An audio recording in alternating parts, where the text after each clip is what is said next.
The two angels arrived at Sodom in the evening, and Lot was sitting in the gateway of the city. When he saw them, he got up to meet them and bowed down with his face to the ground. "My lords," he said, "please turn aside to your servant's house. You can wash your feet and spend the night and then go on your way early in the morning." "No," they answered, "we will spend the night in the square." But he insisted so strongly that they did go with him and entered his house. He prepared a meal for them, baking bread without yeast, and they ate.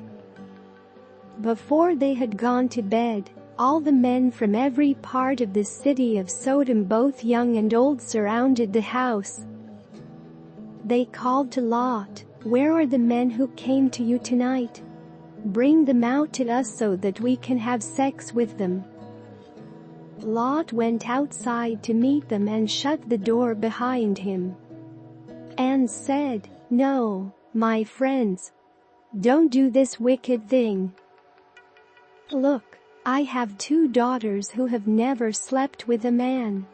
Let me bring them out to you, and you can do what you like with them. But don't do anything to these men, for they have come under the protection of my roof." "Get out of our way," they replied. "This fellow came here as a foreigner, and now he wants to play the judge. We'll treat you worse than them." They kept bringing pressure on Lot and moved forward to break down the door. But the men inside reached out and pulled Lot back into the house and shut the door. Then they struck the men who were at the door of the house, young and old, with blindness, so that they could not find the door. The 2 men said to Lot, "Do you have anyone else here, sons-in-law, sons or daughters, or anyone else in the city who belongs to you? Get them out of here, because we are going to destroy this place. The outcry to the Lord against its people is so great that he has sent us to destroy it." So Lot went out and spoke to his sons-in-law, who were pledged to marry his daughters. He said, "Hurry and get out of this place, because the Lord is about to destroy the city." But his sons-in-law thought he was joking.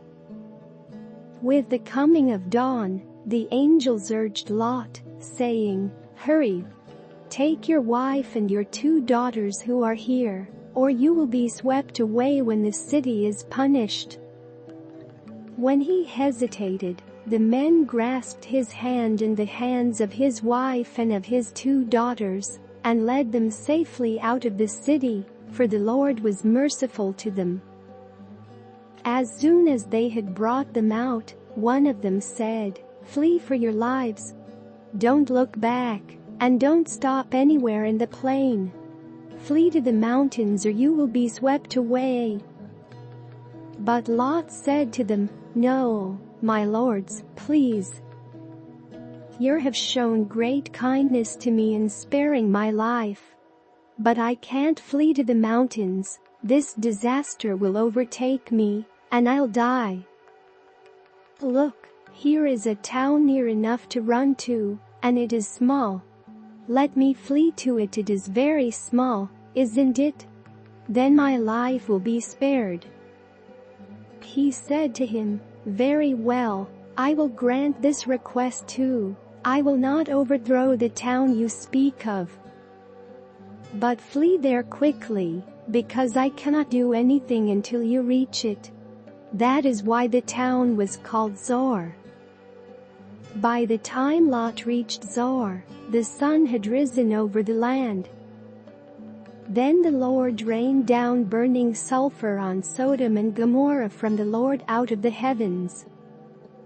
Thus he overthrew those cities in the entire plain, destroying all those living in the cities and also the vegetation in the land.